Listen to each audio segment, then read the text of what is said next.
If you're a pastor or church leader, burnout is a real threat.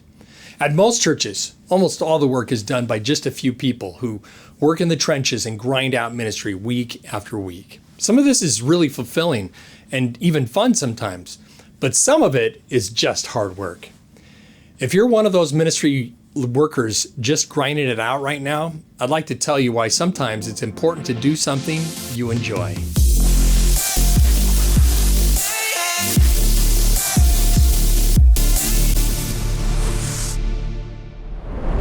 Hi, I'm Larry Witzel with another ministry insight from SermonView. We've got some great episodes coming up on using social media for your church and how to build evangelistic relationships online. So be sure to subscribe to the podcast so you get notified with each episode. And if you're watching on YouTube, please subscribe and give the video a thumbs up. I want to give a shout out to my brother, Dr. Eddie Witzel, for this episode. The idea of doing something you enjoy was influenced by conversations that I've had with him. So thank you, Eddie. I love you, brother. For many years, I was heavily involved in music at my church. We've got multiple worship leaders at my church who pull together a band each week from a pretty deep bench of musicians.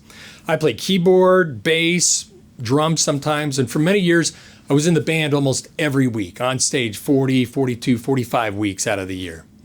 I enjoy playing, especially with great musicians, and I love worship music.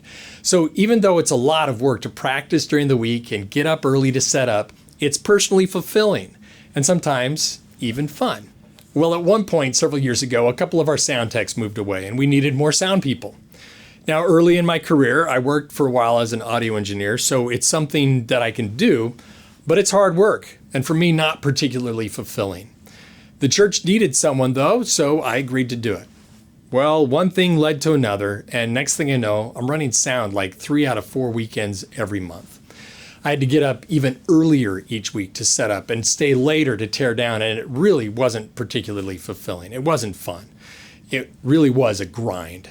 And I found myself turning into one of those grumpy old guys at church. I started snapping at people, and I lost my temper at an elders meeting once. It got so bad that the pastor asked me to step down as an elder at my church, and I ended up taking a sabbatical from my home church, spending several months visiting other congregations. I was burned out on church, and frankly, it was not a good time in my spiritual journey. Now, this shouldn't have been surprising. A number of academic studies have looked at burnout over the years, finding that it can occur when individuals are overburdened in roles that do not align with their strengths or passions.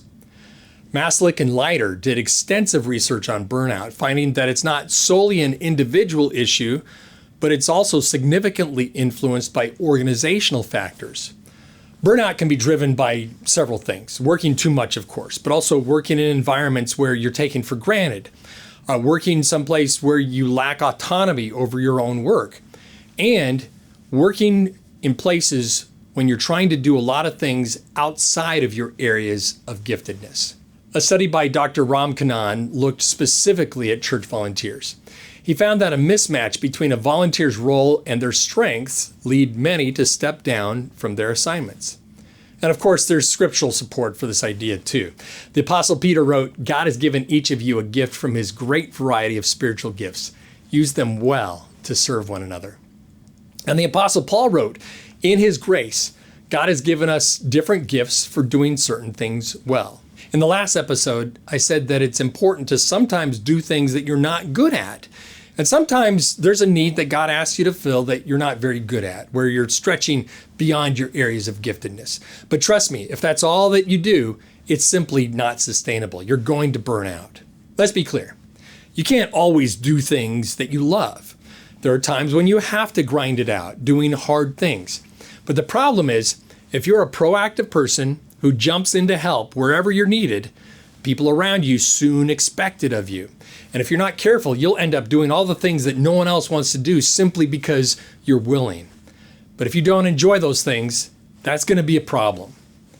So make sure that sometimes you're doing something you enjoy. If you're someone willing to jump in and do whatever's needed, make sure you're also doing something that you love.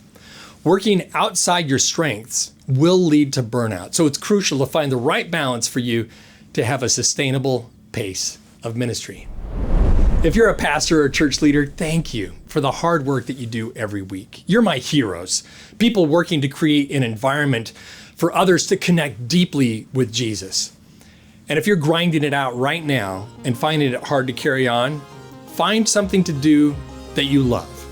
God has you at this church for a reason, so thank you for letting God do His work through you. I love you guys. I'm cheering for you. I'll see you next time.